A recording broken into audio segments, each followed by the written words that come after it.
Let's get started with our first news. Jon Jones runs into Caio Borralho. During the Dirty Boxing event last night, Jon Jones had a surprise encounter with rising UFC middleweight contender Caio Borralho. It was an energetic and uplifting moment as Jon greeted Caio with a wide smile and said, "This guy to the bang. Hey, to the bang, to the very welcome, bro." The tone was lighthearted but full of respect, showing how Jon appreciates the upcoming talent in the sport. The two exchanged a firm handshake before Jon continued the conversation by asking, "It's good to see you. How you feeling?" Caio, visibly excited to be speaking with the legendary light heavyweight, replied enthusiastically, "I'm feeling very good." He was smiling, clearly humbled to be receiving recognition from a fighter of Jon's stature. Jon, known for encouraging younger fighters, nodded and followed up, "Good, when we get you fighting." To that, Caio responded with some frustration but also determination in his voice.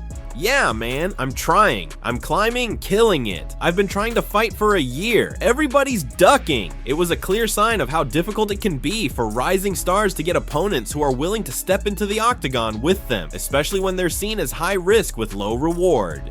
Hearing this, Jon gave Caio a big grin and said, "Bro, I'm proud of you, bro. I love the energy." That quick moment between the two fighters served as an example of what MMA is about: mutual respect, recognition of hard work, and the shared grind that brings warriors together no matter what level they're on. Even though it was just a short exchange, fans loved seeing Jon showing support to a new generation of fighters. It also reminded everyone that despite the chaos of MMA politics and matchmaking delays, real fighters always respect the hustle. Moving on to the second news, Balal Muhammad sends a message to Kamaru Usman. After an impressive performance against Joaquin Buckley, Balal Muhammad took the opportunity to send a bold and direct message to former champion Kamaru Usman. During his post-fight comments, Balal made it crystal clear that he believes a showdown between him and Usman is the only fight that makes sense right now in the welterweight division. He passionately stated, "What I saw, what I wanted, was to get on the MIC and call me out. I think that's the next one that makes sense. That's the only fight that makes sense if you're talking about the division. We have history. We've been going back and forth. It's a clear #1 contender fight." Balal didn't hold back as he addressed Usman's recent chatter about fighting at both 170 and 185 pounds. He said, "He's calling for the belt, 185, 170. But I'm #1, still the guy at the top, so let's do it. You can pick the date, pick the time, the place, and I'll be ready for it." Then Balal got even more fired up as he analyzed what a potential matchup between them would look like. "Watching this fight, I see you're not going to take me down like that. I think our fight will look more like the 5th round. Actually, it will look like that the whole fight. It's not going to be what Buckley was. It'll be a lot harder. I think it'll all be on the feet. It'll definitely be a fun fight, and I'm excited for it. I'm ready." He closed with intensity and determination.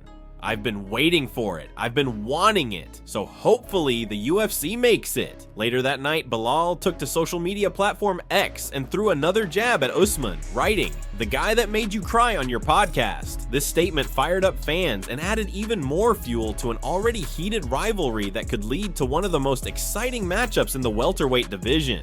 Now, moving on to another news, Alexander Volkanovski calls out Jon Jones. In a bold and honest moment, Alexander Volkanovski had a few choice words for Jon Jones. While he made sure to show respect for everything Jon has accomplished in his legendary career, Volk didn't hold back when it came to calling out what he sees as a problem with Jon's current attitude toward competition. According to Volkanovski, if Jon isn't genuinely interested in stepping into the octagon and defending his heavyweight title, then the time has come for him to retire. No more waiting around, no more dragging things out, either fight or step aside. He also didn't hesitate to bring up the Tom Aspenol situation. Volk made it clear that if Jon doesn't want to face the interim champ and is instead holding out for only big name, money driven matchups, then it's time to vacate the belt and let the division move forward. During his appearance on the Overdogs podcast, Volk stated, "I've always been, if you're the champion, defend your belt. It's a responsibility. You can't just, oh, I'm gonna sit out. I think you need to be reasonably active. You need to fight whoever is there."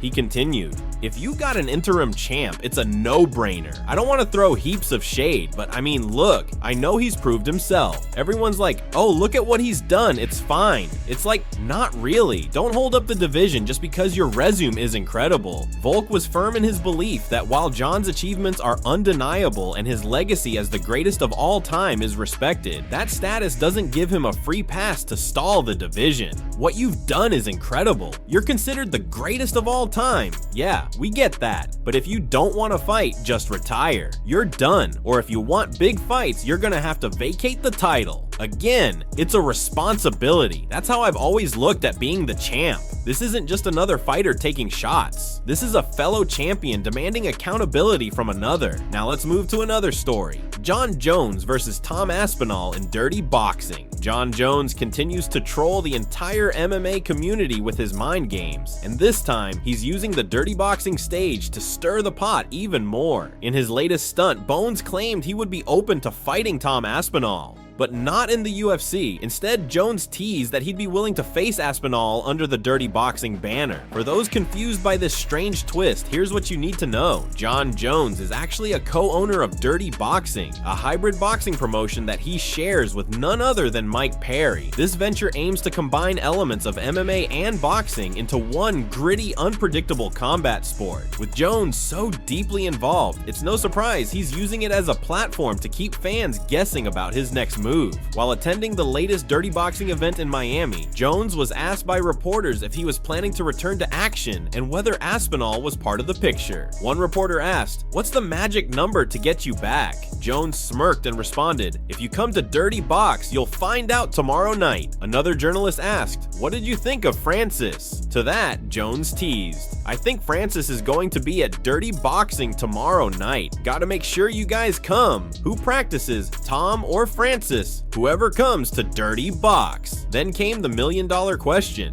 So are you saying if Tom went to Dirty Boxing, you'd fight him? Jones confidently said, yes. Of course, let's be real. There's probably a greater chance of Dana White never saying the F word again than there is of Jones and Aspinall actually squaring off in Dirty Boxing. Still, fans and fighters alike are growing frustrated with Jones's antics. Alexander Volkanovski recently chimed in saying, "It's a responsibility. You can't just sit out. If you got an interim champ, it's a no-brainer. Don't hold up the division."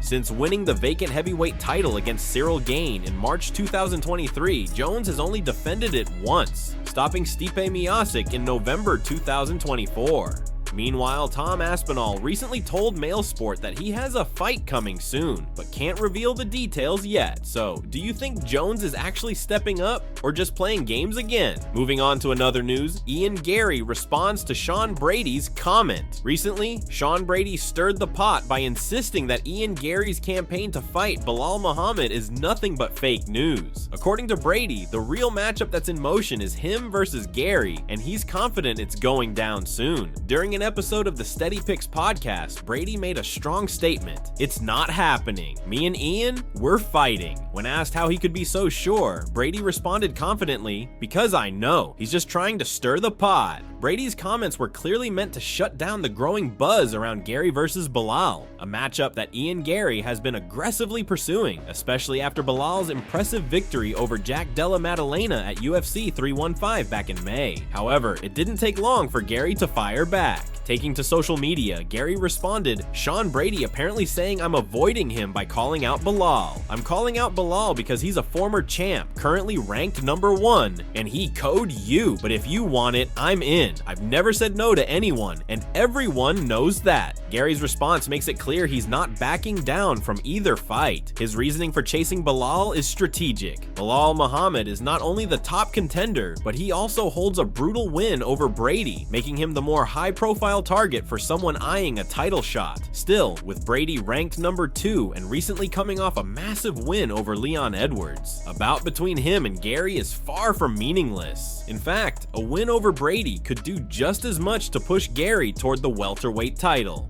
Now the question remains, is Garry making a smart business move, or is he trying to dodge a stylistically tougher fight in Shawn Brady? Either way, it's clear both fighters are ready, and the division is heating up fast. Now to another news, Islam Makhachev's secret meeting with the UFC. In a surprising turn of events, Umar Nurmagomedov has revealed that Islam Makhachev recently had a private meeting with UFC executive Hunter Campbell regarding the future of the lightweight division, and the details are turning heads. According to Umar, Hunter personally flew out to meet Islam, which immediately shows how serious and important this meeting was. As Umar put it, he came to see Islam. He's the kind of guy who is super locked in on his work. He's the one who made the Khabib versus Conor fight happen. That was him. Umar went on to say that Hunter Campbell is not just a business executive. He's a genuine fight fan, someone who's deeply invested in building massive matchups and keeping the UFC at the top of the combat sports world. From what I gathered, he's a huge fan, a real fight fan. He loves the sport, wants to build big fights. But here's the shocking part. Umar claimed that the UFC is leaning toward promoting Ilia Topuria as the next face of the lightweight division. According to him, the company believes Topuria can sell more tickets and generate more hype than Islam, which might be why they're encouraging Islam to move up to welterweight. I don't know if I'm allowed to say this, Umar added cautiously, but they wanted Islam to move up, not because he wants to, but because they want to make Topuria the champ at 155. They believe he can really sell fights. This development could signal a massive shift in UFC matchmaking strategy. Islam Makhachev has dominated the 155-pound division, but if the UFC is prioritizing star power and pay-per-view sales, it makes sense they'd push Topuria, especially after his recent explosive performances and rising fan base. So, will Islam stand his ground and continue to defend his lightweight throne, or will the UFC push him toward 170, opening the door for Topuria to take over the lightweight scene?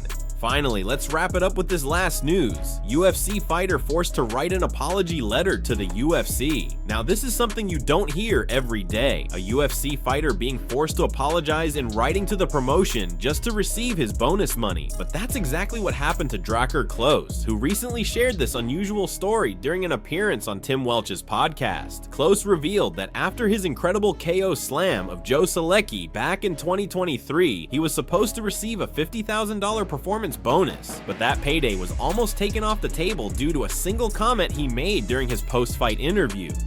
"I almost didn't get my bonus," Klose explained. "I had said staked out on the mic, and they were pissed. I had to write an apology letter because Skinny Bets gave me 10 grand just for saying that." Apparently, the UFC was furious because Klose had mentioned a gambling sponsor during his post-fight mic time, something the fighters had been explicitly warned against during the fighter meetings. "They weren't going to give me my 50. At the fighters meeting, they told me, 'Don't say anything about gambling sites.' But I didn't think it was a problem. It was on the mat, really." While it may have seemed like a small slip to Klose, the UFC is extremely strict about gambling-related promotions during live broadcasts, especially after recent controversies surrounding betting integrity in the sport. So the solution? An apology letter written by Drakkar himself to smooth things over and get the $50,000 bonus released. Was it a small price to pay for making an extra $60,000 overall? Maybe, but it definitely raises questions about how tightly the UFC controls its athletes and their words, even in moments of celebration. As for Klose's career, his momentum took a hit after his loss to Joel Alvarez in December, which snapped his 4-fight win streak. But fans are still eager to see what's next. Who do you want to see Drakkar Klose fight next?